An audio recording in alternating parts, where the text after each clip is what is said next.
Les gars, l'heure est grave.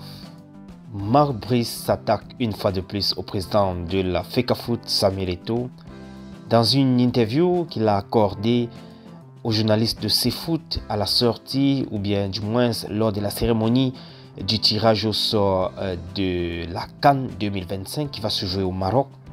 Il a répondu à sa question concernant la présence de la Côte d'Ivoire et du Cameroun dans le même groupe et nous fait savoir qu'il n'a pas peur de Samuel Eto'o fils. Pourtant, la question ne portait pas sur Eto'o. Bref, écoutez ceci et on va donner quelques commentaires juste après. On hérite quand même du pays tenant du titre, la Côte d'Ivoire. C'est quand même un challenge assez excitant comme challenge. Voilà, surtout, il y a une histoire contre deux pays, alors je suis au courant de ça, mais on n'a pas peur, de rien, on n'a pas peur d'Eto'o, on n'a pas peur de Côte d'Ivoire non plus. Alors la seule chose, la concentration est de nous-mêmes et de pas de l'adversaire. Alors bien sûr, ils ont gagné le dernier CAN. Côte d'Ivoire, mais on n'a pas peur. On est prêt à ce moment que le premier match va commencer. Les amis, vous avez vous-même entendu ce qu'il vient de dire. Il nous fait savoir qu'il n'a pas peur d'Eto'o et qu'il n'a pas peur de la Côte d'Ivoire. J'ai envie de me demander quel rapport avec la question qui a été posée. Je me disais qu'avec ce calme, on ne devait pas avoir encore ce genre de clash, surtout qu'on a un grand championnat, on a un grand tournoi, on a une grande compétition à préparer qui est cette CAN-là et aussi la qualification à la Coupe du Monde de 2026, ce qui fait que de moins en moins on devrait taire peut-être nos querelles et nos divergences et se concentrer.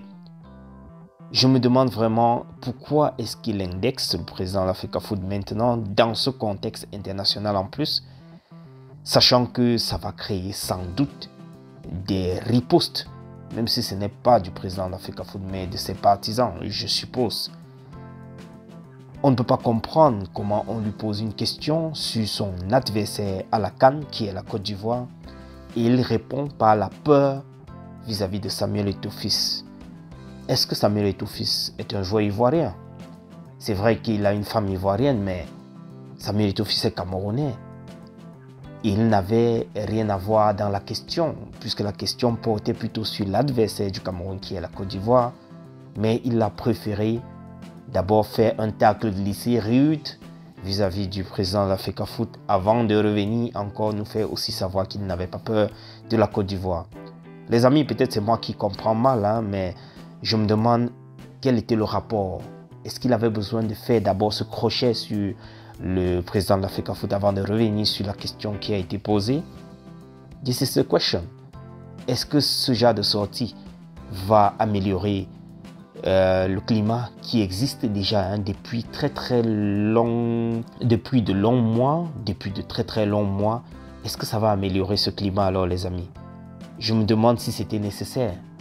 Ce tacle-là, est-ce que c'était important? Bref, les prochains jours, les prochaines semaines vont s'annoncer sûrement très durs. Surtout que je pense que le prochain regroupement des Lions, c'est prévu pour mars, je crois.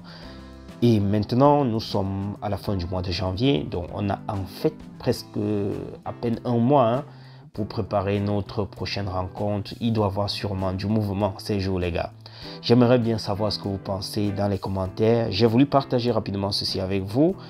C'est quand même dommage qu'on ne soit à chaque moment qu'en train de discuter de ce genre de choses, des interviews, des réactions, des pics et so on. C'est tout simplement déplorable. Mais bon, attendons de voir ce qui va se passer. Peut-être le président de la FECAFOOT va réagir, peut-être pas, maybe. Retrouvons-nous dans la prochaine demain matin les amis. D'ici là, portez-vous bien et à très bientôt. Ciao.